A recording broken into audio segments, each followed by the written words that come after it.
गया है। यद्यपि ये अनादि निधन मंत्र है, तथापि इस काल में इस मंत्र का सर्वप्रथम उल्लेख कहाँ हुआ है, उस दृष्टि से आचार्य पुष्पदंत ने जब षट्खंडागम ग्रंथ का प्रारंभ किया तो उन्होंने इस मंगलाचरण के साथ में इस ग्रंथ का प्रारंभ किया। कल दोषी जी ने आपको दो मंगलाचरणों की चर्चा की थी। एक ये नमोकार मंत्र का मंगलाचरण और दूसरा कौन सा मंगलाचरण था, आप बताओ। अरे वाह, आप लोग तो बहुत अटेंटिव हैं। दूसरा तो अत्यंत शॉर्ट मंगलाचरण है, अत्यंत शॉर्ट। इसका नाम है नमो जिनाणम। आज वो बताएंगे भी हमको ये नमो जिनाणम का कितना विस्तार है, नमो जिनाणम का कितना विस्तार है। और इस नमो जिनाणम का ही विस्तार नमोकार मंत्र है। क्यों? क्योंकि जो नमोकार मंत्र में पंच परमेष्ठी हैं, वो पंच परमेष्ठी जिन स्वरूप ही हैं, इसलिए नमो जिनाणम कहा। तो ये सारे पंच परमेष्ठी जो जिन स्वरूप हैं, जिन किसे कहते हैं? जिन किसे कहते हैं? जीते सो जिन, जो जीतता है उसे जिन कहते हैं। जिसने 8 कर्मों में से एक कर्म को भी जीता है, धवलाकार, उसे जिन कहते हैं। देखना, मैं इसमें आपको बहुत गहरी बात बताना चाह रहा हूँ। और धवलाकार के साथ में जयसेनाचार्य समय सार में, जयसेनाचार्य की टीका में अथवा कहीं और भी आता है। मालूम है 14 गुणस्थानों में कितने गुणस्थान जिनके हैं, आप बताओ। 14 गुणस्थानों में कितने गुणस्थान जिनके हैं? जिन जिसे अपन कह रहे हैं जीते सो जिन, कितने गुणस्थान जिनके हैं? हाँ बोलो माता जी। ये कह रही है स्थान जिनका है 13वां, 14वां नहीं है। तो फिर ऐसा क्यों कर रही हूँ? अच्छा, अब 13-14 के अलावा और कितने जिन हैं? और कोई है जिन? बोलिए जोर से, वहाँ आवाज पर चली जाए। ये कह रही हैं चौथे गुणस्थान से जिन संज्ञा चालू हो जाती है। और कोई विवक्षा इसके अलावा आपके पास में हो तो बताओ, बोलो। हैं? अरे यार माइक दो ना। हेलो, एक जन कोई खड़े हो जाओ यार, ऐसा मत किया करो। यहाँ तो हमेशा अटेंटिव रहना पड़ेगा। हाँ बेटा, तू खड़ी हो जा। हाँ पूछ ले। दूसरे गुणस्थान वाले को भी चिंता है। अच्छा ये बताना, ये जो कह रही हैं स्वर्णलता जी, ये कौन है मैं नहीं बता रहा, लेकिन ये स्वर्णलता जी कह रही हैं दूसरे गुणस्थान वाला भी जिन है। तो आप बता सकते हो ये सही कह रही हैं कि गलत कह रही हैं? अब बोले पंडितानी है, थोड़ी झूठ बोलेंगी। हाँ अच्छा, हाथ ऊंचा करना। दूसरे गुणस्थान में भी जिन होता है। दूसरा गुणस्थान मालूम है ना आपको, कल बताया था वो बहन ने। वो पर्वत से जो गिरता है वो दूसरे गुणस्थान वाला होता है। रास्ते में ऊपर से सम्यक्त रूपी पर्वत से गिरे और मिथ्यात्व रूपी भूमि पर ना आए, उसके बीच का जो जगह, बीच का जो समय है, उसे दूसरा गुणस्थान कहते हैं। इसको भी जिन संज्ञा है क्या? हाथ ऊंचा करो, दूसरे गुणस्थान वाले भी जिन हैं। चलो 10-20 लोग तो हैं। अच्छा, इसमें से कोई ये बताए मुझे कि ये दूसरे गुणस्थान वाला भी जिन क्यों है? मैंने मान लिया कि दूसरे गुणस्थान वाला भी जिन है, लेकिन ये दूसरे गुणस्थान वाला जिन क्यों है, ये कोई मुझे बता दे। भैया महिलाओं में से ही मत पूछना, पुरुष भी हैं हमारे हैं। क्योंकि वो सम्यक से नीचे तो आया लेकिन कभी मिथ्यात्व की भूमि पर नहीं आया। नहीं तो कर्मों में उसने किसको जीता है ये बता दो आप। मिथ्यात्व सबसे बड़ा। बहुत बढ़िया। देखना, वो सम्यक्त रूपी पर्वत से गिरा है लेकिन मिथ्यात्व रूपी भूमि पर नहीं आया है। अभी उसको यदि कर्म सिद्धांत के हिसाब से बात करें तो उसको अभी मिथ्यात्व का उदय नहीं है, अभी उसको मिथ्यात्व का उदय नहीं आया है।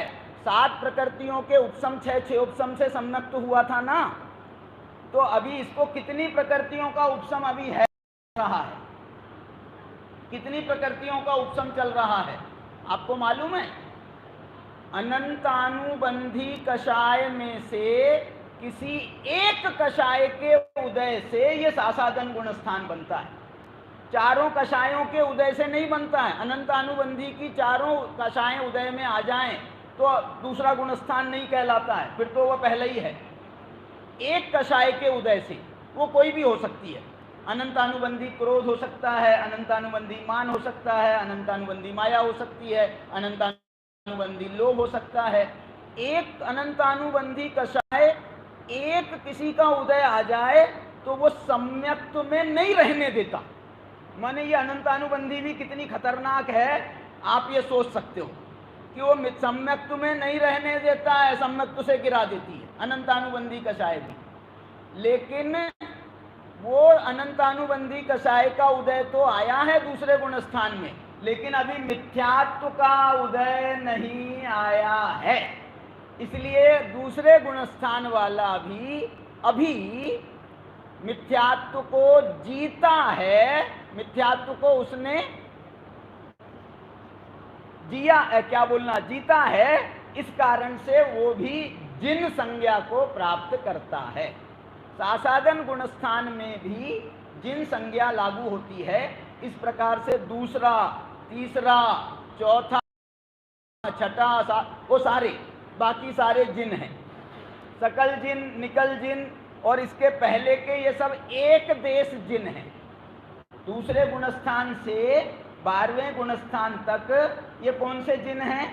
एक देश जिन।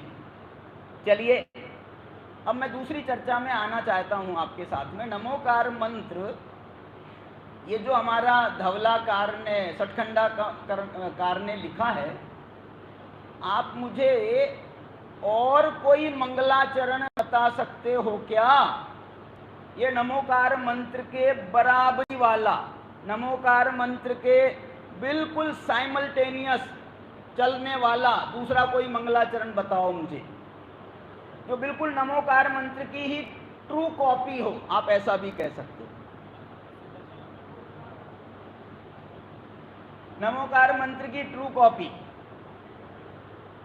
हाँ बोलिए बहन जी, वो बोल रही पीछे, ये आपने। हाँ नमो जिनाना। अरे ये तो हो गया उसकी बात। तो नमोकार मंत्र के बराबर गाथा है, गाथा, पूरी गाथा है। नमोकार मंत्र भी एक गाथा है। नमोकार मंत्र के दोषी जी ने कहा था 5 सूत्र बना सकते हैं। नमो अरहंताणम, नमो सिद्धाणम, नमो आयरियाणम, नमो वज्रायाणम, नमो लोहे। लेकिन ये गाथा है और गाथा में 4 ही चरण होते हैं, इसलिए यदि चरण के हिसाब से हम नमोकार मंत्र को पढ़ेंगे तो 4 चरणों में पढ़ना है आपको। और 4 चरण कौन से होंगे मालूम? नमो अरहंताणम का एक पहला चरण, और जो दूसरा चरण है वो नमो सिद्धाणम और नमो आयरियाणम, ये दोनों को मिला करके है। देखो मैं पढ़ के बताता हूं आपको गाथा के हिसाब से। समय सार की गाथा तो आपको पढ़ना आता ही होगा। वंदितु सव सिद्धे, ये पहला चरण। धुवमचल मनोवमं गदिं पत्ते, ये दूसरा चरण। वोच्छामि समय पाहुड़, तीसरा चरण। मिनमो सुद केवली भणिदम। ऐसे ही नमोकार मंत्र को भी 4 चरणों में पढ़ना है। नमो अरहंताणम, पहला चरण। नमो सिद्धाणं नमो गणहरा, sorry sorry sorry sorry sorry, नमो सिद्धाणं नमो आयरीयाणं। दूसरा चरण, नमो उवज्झायाणं। तीसरा चरण, नमो लोये सव्वसाहूणं। ऐसे ही एक गाथा और है, नमोकार मंत्र की बिल्कुल ट्रू कॉपी है, थोड़ा बहुत अंतर तो आएगा। नहीं बता रहा है कोई? बाप रे, हाँ पीछे से भाई साहब बोलिए, आप आगे आ सकते हो तो आगे आ जाओ, जल्दी बोलो, टाइम नहीं है। अरे बाप रे, आप बैठो बैठो बैठो, आ रही है आ रही है आ रही है, जाओ बेटा। दादाजी हैं, 80 साल के बुजुर्ग हैं।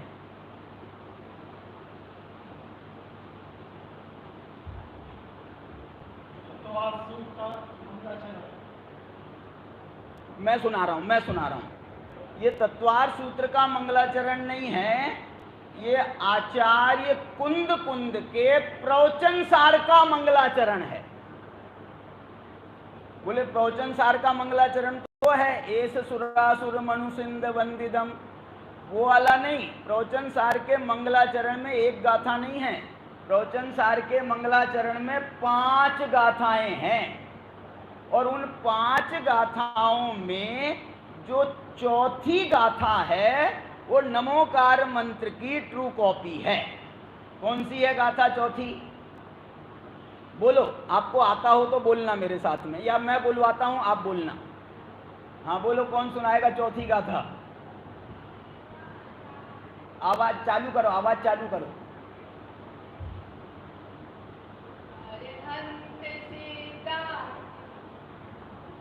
चौथी गाथा, मैं प्राकृत की गाथा सुनना है, प्राकृत की।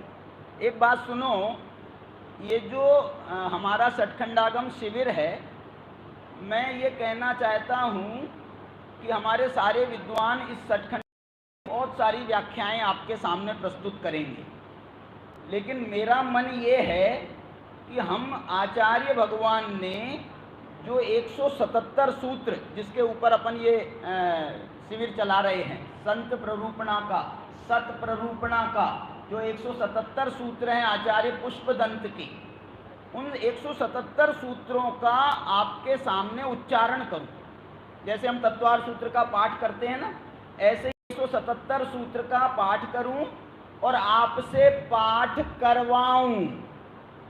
मैं यहाँ से बोलूँगा एक पद, और एक कोई पद आपको दोहराना है, यहाँ पर भी आपको मिलेगा, यहाँ पर भी आपको मिलेगा, आपको देखना है और ये पढ़ना है। इसके माध्यम से मैं आपको हमारे आचार्य भगवंतों की, कुंद कुंद की और ये सठखंडागम की, दोनों की भाषा एक है। सठखंडागम की भाषा कहो या आचार्य कुंद कुंद के परम पंच परमागमों की भाषा कहो, दोनों की भाषा एक है। और वो भाषा कौन सी है? प्राकृत भाषा है, प्राकृत। और प्राकृत में भी, प्राकृत के बहुत सारे भेद प्रभेद होते हैं। हमारे दिगंबर आचार्यों की जो प्राकृत है वो है शौरसेनी प्राकृत। प्राकृत के बहुत सारे भेद होते हैं, मागधी प्राकृत होती है, अर्ध मागधी प्राकृत होती है, महाराष्ट्रीय प्राकृत होती है, और भी 1-2 भेद हैं। लेकिन हमारे आचार्यों की जो भाषा है वो शौरसेनी प्राकृत है, शौरसेनी। आचार्य कुंद कुंद की भी, और ये हमारे भूतबली पुष्पदंत की भी। इसलिए जो है ये शौरसेनी प्राकृत का कम से कम कुछ तो हमको पता चले। कल बोल रहे थे दोषी जी, मंगलाचरण जो होता है ना, मंगलाचरण, वो मंगलाचरण क्या काम करता है क्या काम नहीं करता है वो जाने दो, लेकिन ये मंगलाचरण समझ में आए नहीं समझ में आए तो भी जाने दो, इसको तो सुनना भी मंगल है। इसको काने पड़े, इसको सुनना भी मंगल है। ये नमोकार मंत्र, ये मालूम है वो सांप का जहर उतार देता है। कोई मेरे को कह रहा था, मालूम नहीं मेरे को, मैंने नहीं उतरवाया। क्यों नहीं उतरवाया तुमने? अरे कोई सांप काटे तब तो उतरवाओ। सुनो, मैं ये कहना चाह रहा हूं, मेरे को किसी ने बताया कि बोले हमारे गांव में एक कोई मुसलमान है के जहर को उतारता है। तो बोले कैसे उतारता है? बोले वो मंत्र पढ़ता है। बोले कौन सा मंत्र पढ़ता है? तो आपको सुनकर के आश्चर्य होगा, बोले वो ये नमोकार मंत्र पढ़ता है। नमोकार मंत्र पढ़ता है, नमो अरहंताणम। उसको नहीं मालूम इसका मतलब, लेकिन वो ये नमोकार मंत्र पढ़ता है और वो जहर उतारता है। मालूम नहीं सही है गलत है, जो भी जाने दो। लेकिन ये कहना, ये सुनना भी मंगल है, सुनना भी। परिणामों में जब नमोकार मंत्र पढ़ते हैं हम, तो परिणामों में आपके विशुद्धि आती है कि नहीं आती है? और ये जो विशुद्धि है ना, विशुद्धि है, ये पाप को गलाने में समर्थ है। क्योंकि पाप नहीं गलेगा तब तक के विशुद्धि नहीं आएगी। मैं शुद्धोपयोग नहीं कह रहा हूं मैं शुद्धोपयोग नहीं कह रहा हूं, लेकिन ये जो स्वभाव है विशुद्धि का स्वभाव, ये अशुभ को गलाने में तो कम से कम समर्थ है। इस दृष्टि से हमको ये जो है ना, इसको सुनना भी मंगल है। मालूम है आपको, कुंद कुंदाचार्य ने दर्शन पाहुड़ की दूसरे नंबर की गाथा में ऐसा लिखा है। क्या लिखा है बताओ? उन्होंने लिखा है, दादा ने कुंद कुंद शतक में भी वो गाथा ली है, और वो है तम सोऊण सकन्ने। क्या है गाथा? हिंदी में क्या है वो? दर्शनहीन वंदन योग्य ना है।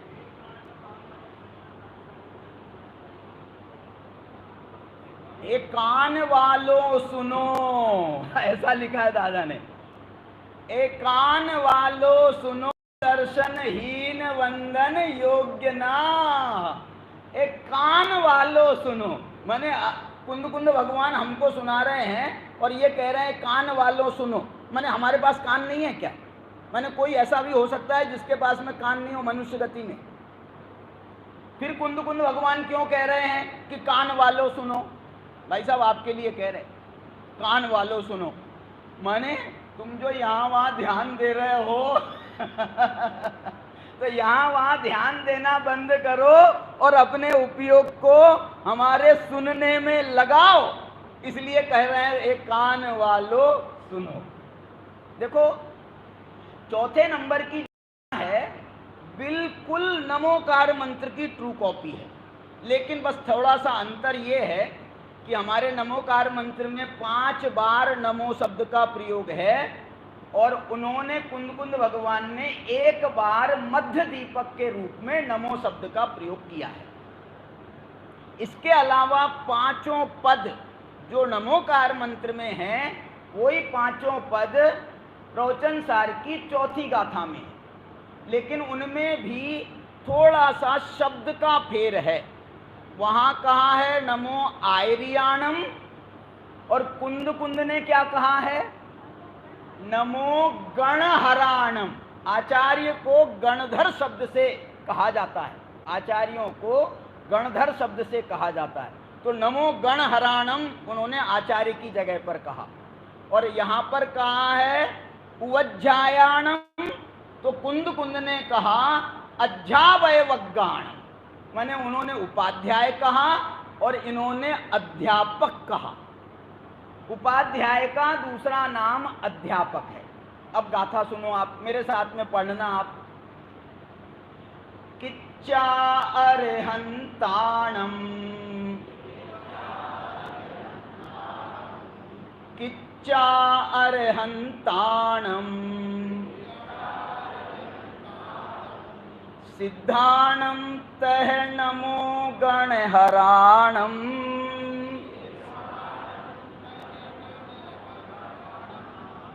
सिद्धाणम तह नमो गणहराणम,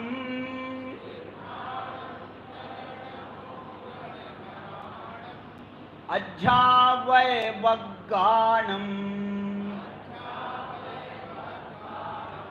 अज्झावयवज्ञानम,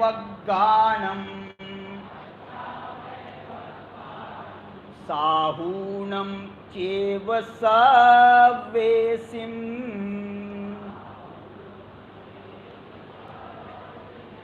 देखो हमने कहा वहाँ नमो अरहंताणम, कुंद कुंद कह रहे हैं किच्चा अरहंताण। ये किच्चा शब्द क्यों कहा है मालूम? किच्चा शब्द क्यों कहा है? क्योंकि उन्होंने ये जो चौथी गाथा में उन्होंने पंच परमेष्ठियों को नमस्कार किया है, इसके पहले इस नमोकार मंत्र का विस्तार स्वयं 3 गाथाओं में किया। एस सुरासुर मनुसिंद वंदिदम धोध घाई कम मलम प्रणमामि वड्ढमानम तित्थम धम्मस्य कत्तारम, ये नमो अरहंताणम का पाठ है। बोले नमो अरहंताणम कहाँ आया इसमें? अरे नमो अरहंताणम में जो अरहंत परमेष्ठी लिए हैं वो तीर्थंकर अरहंत लिए, और तीर्थंकर अरहंतों में कुंद कुंद आचार्य ने हमारे शासन नायक 24वें तीर्थंकर को नमस्कार करके उन्होंने यहाँ पर वीर भगवान को, वर्धमान स्वामी को नमस्कार किया है। ये नमो अरहंताणम का ही विस्तार है। अच्छा, हम कुंद कुंद भगवान से पूछा हमने, तुम्हारी दृष्टि में अरहंत सिर्फ एक ही है क्या? वर्धमान स्वामी एक ही अरहंत हैं, बाकी कोई अरहंत नहीं है क्या? तो कुंद कुंद भगवान कह रहे भैया थोड़ा धीरे धीरे चल लो ना, मैं बता रहा हूं ना आगे दूसरी गाथा में वो भी बता रहा हूं। तो बोले बताओ। से पुण्य तिथय रे, से पुण्य तिथय रे, मैंने पहले में हमने अंतिम तीर्थंकर को याद किया और दूसरी गाथा में बाकी के सारे तीर्थंकर। से पुण्य तिथय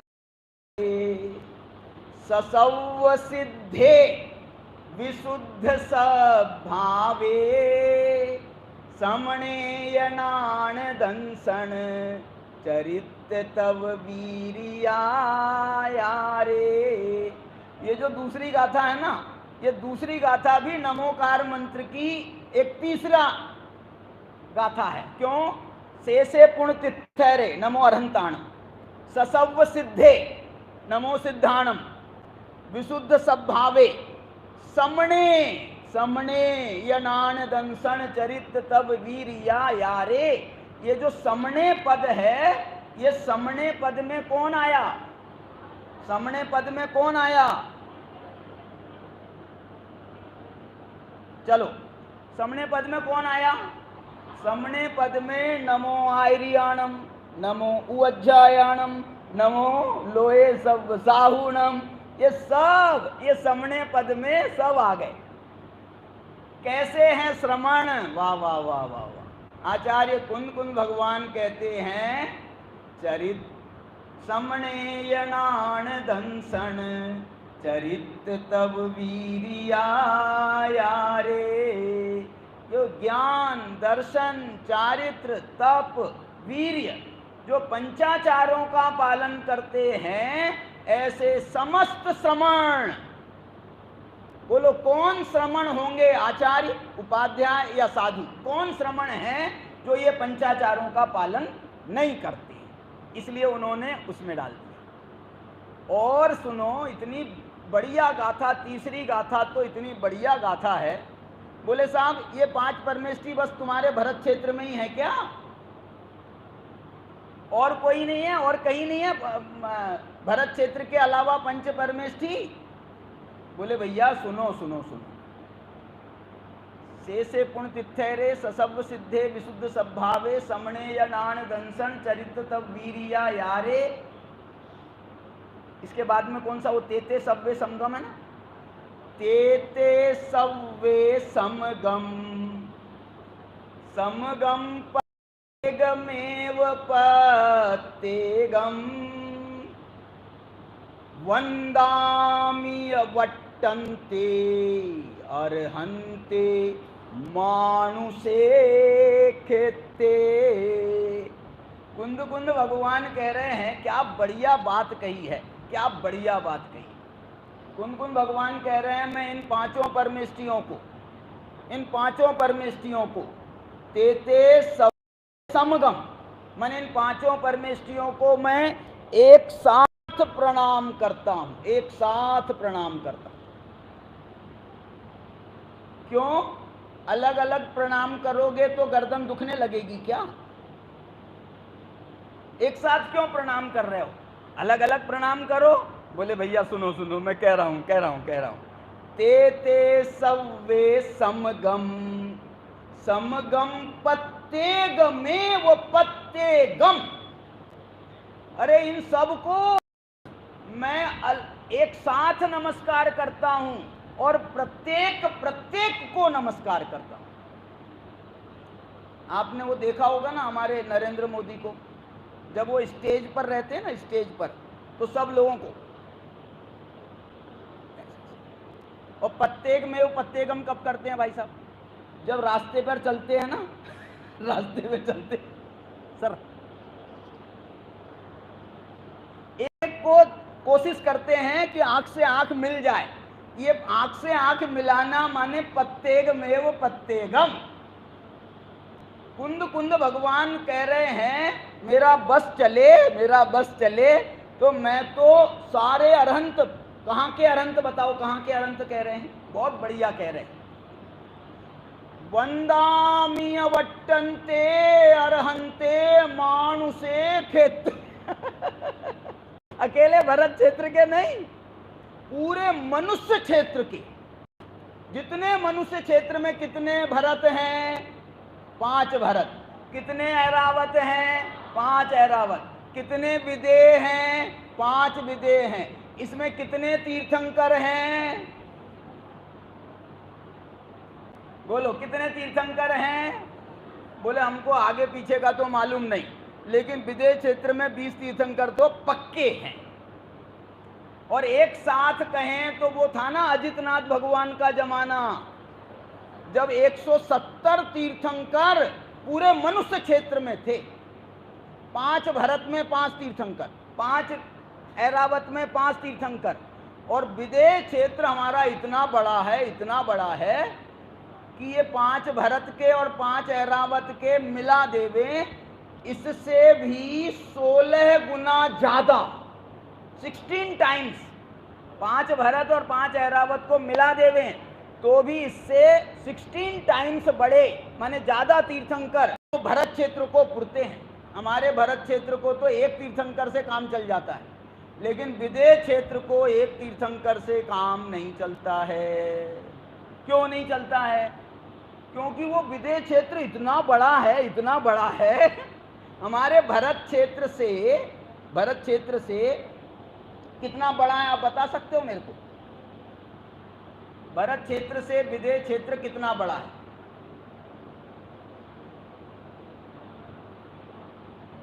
बोलो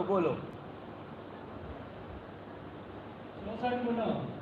वाह क्या बात है। भरत क्षेत्र एक माने भरत क्षेत्र की इकाई को, तो विदेह क्षेत्र जो है वो 64 गुना बड़ा है। क्योंकि भरत क्षेत्र से फिर वो दूसरा ऊपर जो है हमारा हिमवन, महाहिमवन, निषद, नील, वो जो क्षेत्र है ना, ऐसे डबल करते करते जाएंगे तो वो जो है वो आएगा 64 के बराबर, 64। और उसके बाद में फिर उत्तर के क्षेत्र हैं, माने नीचे के जो क्षेत्र हैं वो 63, कुल मिलाकर के 63, और ऊपर के क्षेत्र कुल मिलाकर के 63, और बीच का भरत अकेला 64 उसको बांट देंगे। क्यों? क्योंकि ये पूरे जम्बू द्वीप को यदि डिवाइड किया जाए ना तो 190 भागों में डिवाइड करते हैं, 190 भागों में। तो 190 में से अकेले विदेह क्षेत्र के 64 भाग हैं। इसलिए भरत क्षेत्र को एक तीर्थंकर मिला तो विदेह क्षेत्र को मेरे हिसाब से तो 64 मिलने थे। लेकिन अब आचार्यों ने कहा चलो कोई बात नहीं, चल जाएगा, 20 से काम चलाएंगे। 20 से काम नहीं है, 4 से काम चलाया है, क्योंकि 5 विदेह में 4-4 हैं, 5 विदेह में 4-4 हैं। चलो कोई बात नहीं है। 160 नगरियां हैं टोटल, 160। उन 160 नगरियों में एक एक तीर्थंकर होते हैं, और जो अजितनाथ भगवान के समय थे, ऐसे भरत के 5 और विदेह के 5 और विदेह के 160।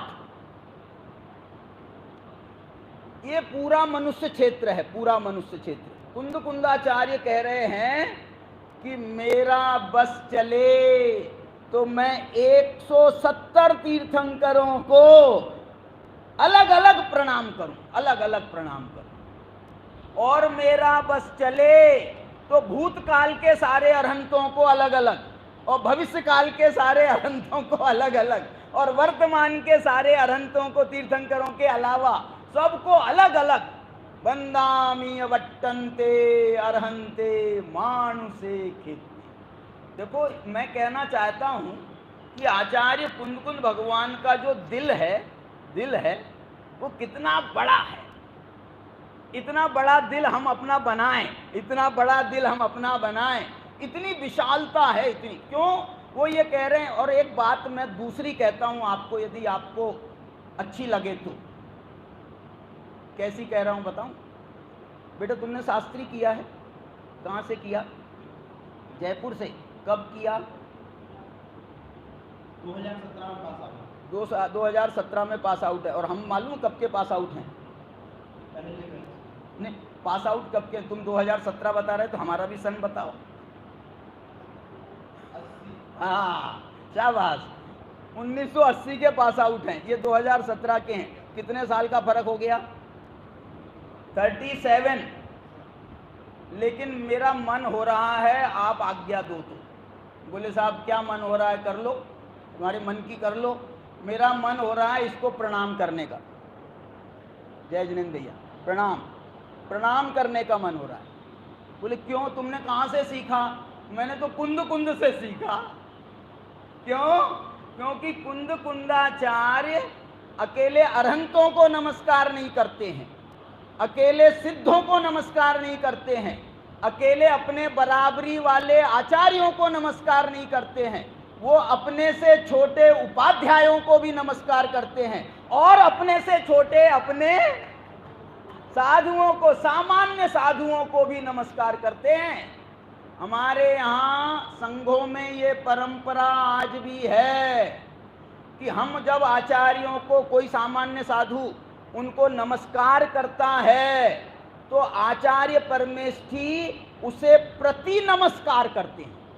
वो नमस्कार करते हैं और वो उनको प्रति नमस्कार, वो उनको वंदन करते हैं, वो उनको प्रति वंदन करते हैं। देखो, ये परंपरा है। साधु परमेष्ठी भी नमस्कार योग्य हैं। किनके? हमारे आपके, हमारे आपके नहीं, उनके भी। और एक बात शायद स्वामी जी कहते थे, स्वामी जी कहते थे, वो ये कहते थे, मैं नमस्कार करूंगा ना तो मेरा नमस्कार, वो जो पहले नरक में बैठे हैं ना, वो पहले नरक में जो बैठे हैं ना, क्या नाम है, महापद्म नाम के तीर्थंकर, तो उनको भी जाएगा। तीर्थंकर को जाएगा कि नारकी को जाएगा? अरे ये एक बात बताओ मेरे को, सुनो सुनो सुनो। ये आचार्य परमेष्ठी ने नमस्कार किया, नमो जिनाणम। सर, नमो जिनाणम, ये नमो जिनाणम है। उनने नमो जिनाणम माने जिनको नमस्कार किया, तो ये सारे जिनों को उनका नमस्कार जाएगा कि नहीं जाएगा? बोलो, सारे जिनों को उनका नमस्कार जाएगा कि नहीं जाएगा? माने उनका नमस्कार सबको जाएगा, वो दूसरे गुणस्थान वाले को भी जाएगा। क्यों जाएगा? किस बात के लिए जाएगा? तूने सम्यक तो छोड़ दिया है, इस बात के लिए नहीं जाएगा। तू अभी मिथ्यात्व में नहीं आया है, इसलिए जाएगा। नमो जिनाणम, क्या बात है। बड़े सुंदर पद हैं और बड़ी सुंदर चर्चा है। मेरा समय शायद हो गया होगा कि ज़्यादा हो गया? नहीं। तो मैं आपसे ये कहना चाह रहा हूँ कि मेरा मन ऐसा है कि मैं आपके साथ में 177 सूत्र जो आचार्य पुष्पदंत भगवान के हैं, वो मैं आपको साथ में शेयर करूं, आपके साथ पढ़ूं, आप भी मेरे साथ में दोहराएं, और इन सूत्रों के अपन अर्थ भी करेंगे, सामान्य उसका अर्थ भी करेंगे।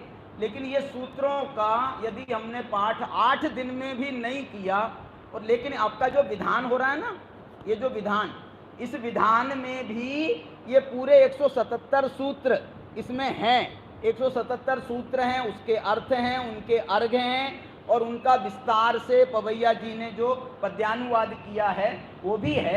इसलिए ये जो है इनका मैं आपके साथ में, देखो स्वाध्याय के 5 अंग हैं, वाचना, प्रच्छना, अनुप्रेक्षा, आमनाय, धर्मोपदेश। तो ये जो पहला अंग है ना वाचना, ये वाचना का सबसे पहला क्या बोलना चाहिए, नियम। वाचना स्वाध्याय का सबसे पहला नियम वो क्या है बताओ? शब्द अर्थ की भूल, माने आपका शब्द से भी सही उच्चारण हो, अर्थ से भी सही उसकी समझ हो। यदि आपका व्यंजनाचार, अर्थाचार, माने आपका व्यंजन से भी आप सही पाठ करो, उसका अर्थ भी उसका सही समझो, तभी ये आपका वाचना नाम का स्वाध्याय सही हो सकता है। इसलिए अपन ये कोशिश करेंगे कि ये आपका ये स्वाध्याय मैं कराऊं। आपको मैं एक तो मंगलाचरण तो अपन ने कर ही दिया है, 1-2 सूत्र का मैं आपको पाठ आज अभी कराता हूं, इसके बाद में अपनी चर्चा पूरी करता हूँ। हैं क्या? 20 मिनट में मंगल सारे सूत्रों का पाठ। हाँ, मैं कराऊंगा बिल्कुल, बहुत सुंदर। देखिए ये जो है ना, इसमें मैं 1 मिनट,